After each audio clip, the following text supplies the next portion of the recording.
اس کے بعد اپنے بچوں بیوی بچوں کو۔ ایک رات میں واپس آیا تو میں نے دیکھا کہ میرے والدین میرا انتظار کرتے کرتے سو گئے۔ میں ساری رات پیالہ لے کر ان کے سرہانے کھڑا رہا اور میرے بچے میرے پیروں سے میری ٹانگوں سے لپٹ لپٹ کر روتے رہے بھوک کی وجہ سے، مگر میں نے ان کو اس لیے نہیں دیا کہ اگر میرے والدین جاگ جائیں گے تو ان کو بھوک لگے گی، تو میں ان کے سرانے کھڑا رہا۔ سبحان اللہ۔ تو اللہ تعالیٰ نے اس پتھر کو سرکا دیا، صرف اس لیے کہ وہ اپنے والدین کے ساتھ حسن سلوک کرتا تھا۔ وہ شخص جہاں پر ماؤں کے ساتھ حسن سلوک کی ہمیں وصیت کی گئی ہے، وہیں پر آپ صلی اللہ علیہ وسلم نے فرمایا، سیدنا عبداللہ بن عمر رضی اللہ عنہ سے روایت ہے کہ نبی کریم صلی اللہ علیہ وسلم نے فرمایا، والد کی رضا میں رب کی رضا ہے اور والد کے غصے میں رب کا غصہ ہے۔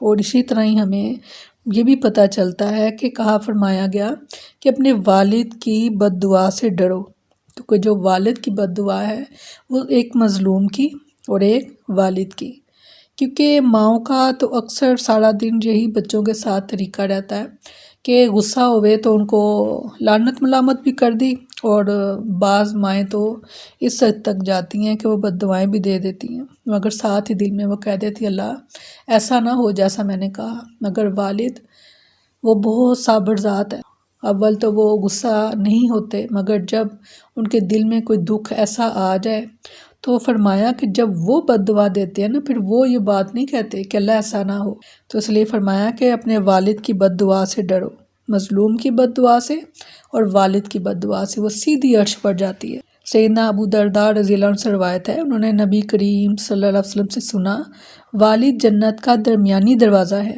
چاہے اس دروازے کو ضائع کر دو یا اس کی حفاظت کرو۔ اگر جنت ماں کے قدموں تلے ہے تو اس جنت کا جو دروازہ ہے وہ باپ ہے۔ سبحان اللہ۔ فرمایا کہ چاہے تو اس کو ضائع کر دو، چاہو تو اس کی حفاظت کرو، یعنی دروازہ کھلے گا تو جنت میں جائیں گے نا۔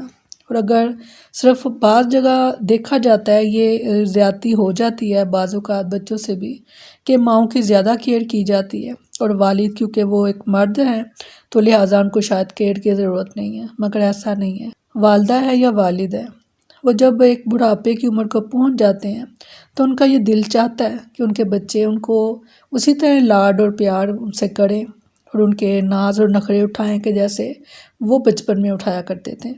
ایک وقت آ جاتا ہے انسان پر کہ پھر اس کا دل کرتا ہے کہ ہمیں چاہا جائے، ہمارا خیال رکھا جائے۔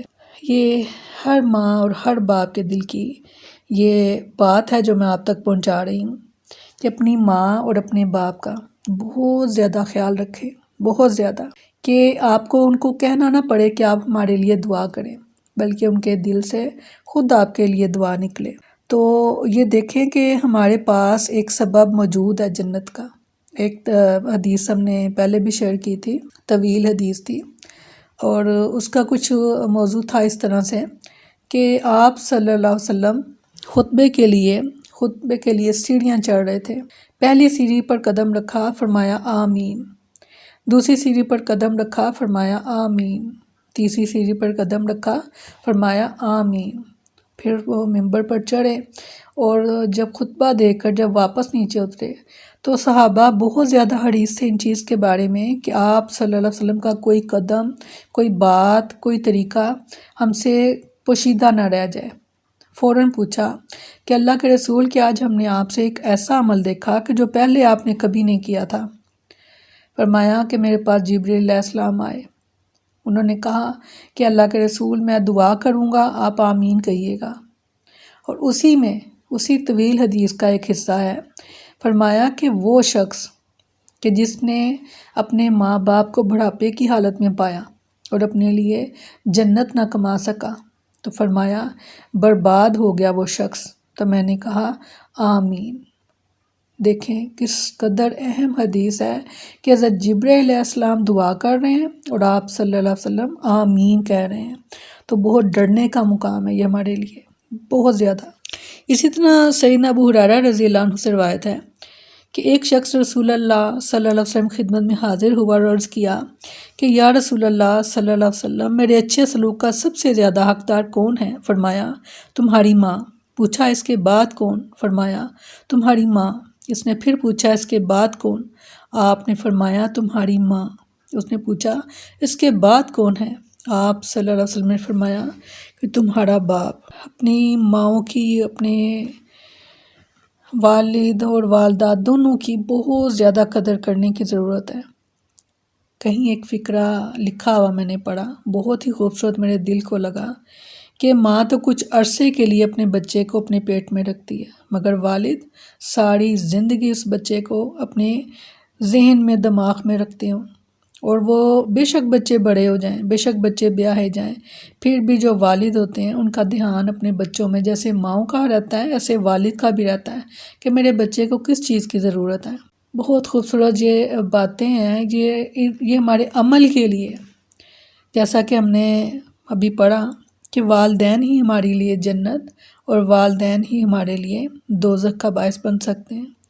تو کوشش کریں، اللہ تعالیٰ نے آپ کو توفیق دی ہے، اگر اللہ تعالیٰ آپ کے پاس حیات ہیں آپ کے والدین تو ان کی بہت زیادہ قدر کیجیے، بہت زیادہ۔ سیدنا عبداللہ بن عمر رضی اللہ عنہ سے روایت ہے کہ ایک شخص رسول اللہ صلی اللہ علیہ وسلم کی خدمت میں حاضر ہوا اور عرض کیا میں آپ سے ہجرت پر بیعت کرنے کے لیے آیا ہوں، اور میں نے اپنے والدین کو اس حال میں چھوڑا کہ دونوں رو رہے تھے۔ آپ صلی اللہ علیہ وسلم نے فرمایا واپس جاؤ اور انہیں ہنساؤ جیسا کہ تم نے انہیں رلایا ہے، یہ تو والدین حیات ہیں تو یہ ہم کر سکتے ہیں۔ اس کے بعد اگر والدین وہ لوگ کہ جن کے والدین حیات نہیں ہیں تو وہ کیا کریں، وہ یہ نیک سلوک کس کے ساتھ کریں؟ تو اس کے بارے میں بھی ہمیں حدیث مل جاتی ہے کہ عبداللہ بن دینار رحمہ اللہ سیدنا عبداللہ بن عمر رضی اللہ عنہ سے روایت کرتے ہیں کہ ایک دیہاتی آدمی نے ایک راستے میں ملا۔ عبداللہ بن عمر رضی اللہ عنہ نے انہیں سلام کیا اور انہیں اپنے ساتھ گدھے پر سوار کر لیا جس پر وہ خود سوار تھے، اور اسے وہ امامہ بھی دے دیا جو ان کے سر پر تھا۔ ابن دینار کہتے ہیں ہم نے ابن عمر رضی اللہ عنہ سے کہا اللہ آپ کا بھلا کرے، یہ تو دیہاتی لوگ ہیں، تھوڑی سی چیز سے بھی راضی ہو جاتے ہیں۔ سیدنا عبداللہ بن عمر رضی اللہ عنہ نے فرمایا اس شخص کا باپ عمر بن خطاب رضی اللہ عنہ کا دوست تھا، اور میں نے رسول اللہ صلی اللہ علیہ وسلم کو فرماتے ہوئے سنا ہے کہ سب سے بڑی نیکی آدمی کا اپنے باپ کے دوستوں سے نیکی کرنا ہے۔ سبحان اللہ۔ دیکھیے یہ ان لوگوں کے لیے بھی سنہری موقع کہ جن کے والدین حیات نہیں ہیں، یعنی اب وہ کیا کریں، اپنی والدہ یا اپنے والد کے جو دوست ہیں جن سے وہ بڑی محبت سے ملتے تھے، آپ بھی ان سے زیادہ ان کی محبت میں ملیں، اور یہی سوچ کر کہ ہمارے جو والدین تھے وہ انہیں پسند کرتے تھے اور ان سے محبت کرتے تھے، تو آپ بھی ان سے محبت کریں، ان کی عزت کریں انشاءاللہ۔ فرمایا کہ یہ سب سے بڑی نیکی ہے، یہ سب سے بڑی نیکی ہے کہ انسان اپنے والدین کے جو چاہنے والے ہیں، جو محبت والے رشتے ہیں، تو ان کی عزت کی جائے، ان سے نیکی کی جائے۔ بہت خوبصورت حدیث عمل کے لیے، اور ایک ذرا تھوڑی سی ہمیں دوسرا بھی ایک سائڈ جو ہے وہ دیکھنی ہے، یہ کہ سیدنا عبداللہ بن عمر رضی اللہ عنہ سے روایت ہے کہ رسول اللہ صلی اللہ علیہ وسلم نے فرمایا یقیناً سب سے بڑے گناہوں میں سے یہ ہے کہ کوئی شخص اپنے والدین پر لعنت بھیجے۔ پوچھا گیا یا رسول اللہ صلی اللہ علیہ وسلم کوئی شخص اپنے ہی والدین پر کیسے لعنت بھیجے گا؟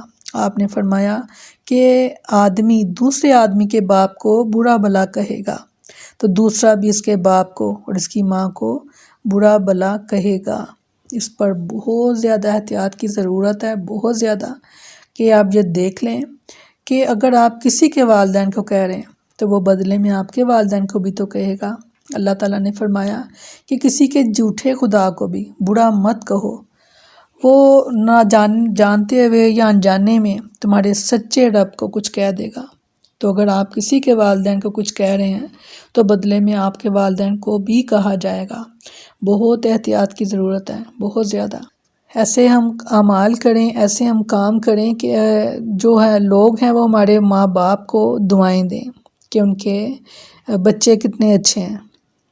اللہ تعالیٰ کرے کہ ہم ان کے لیے بہترین صدقہ جاریہ اپنے والدین کے لیے بن سکیں۔ آمین ثم آمین۔ السلام علیکم ورحمۃ اللہ وبرکاتہ۔